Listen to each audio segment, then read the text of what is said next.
Now, when we look at spiritual enlightenment versus spiritual bypassing, and just understanding the key differences here, when we have this quest for spiritual growth and more or less like a self-awareness is central, many philosophies and religious traditions try and do an in-depth, covering of how this actually affects consciousness on a sense of inner peace, connection to the higher purpose, or the universal truth. However, as individuals navigate this spiritual path, they may encounter two distinct phenomena: spiritual enlightenment and spiritual bypassing.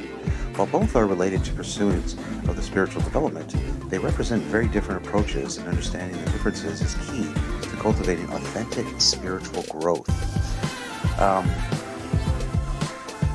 When we look at spiritual enlightenment, often in regards to as the pinnacle of spiritual development, which refers to a profound shift in consciousness in the state of higher awareness, heightened awareness, individuals experience a direct connection with the deeper aspects of existence, often described as true self, universal consciousness, or the divine. This enlightenment is not just intellectual understanding, but a transformative experience that leads to an enduring sense of inner peace, clarity, and compassion. The concept of enlightenment can be found in numerous religions all over the world, and is often associated with the idea of transcending the ego. So a lot of the characteristic traits of spiritual enlightenment are self-awareness, unconditional love and compassion, inner peace, presence of mindfulness, and non-attachment. So when we get into spiritual bypassing, this term was actually coined by psychologists back in the 80s. It refers to the tendency to use spiritual practices and beliefs or experiences to avoid dealing with unsolved emotional issues, psychological wounds, personal challenges. While spiritual practices can be a deepening, transformative experience, they can also be used as a defense mechanism, allowing individuals to bypass the difficulty of necessary work instead of confronting their own pain and shadow aspects.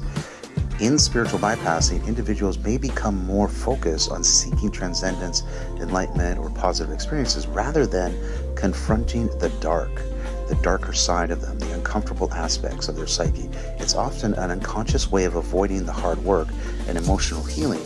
Self-acceptance and inner growth, it is a sense of spiritual bypassing, becomes a form of escapism rather than the spiritual development.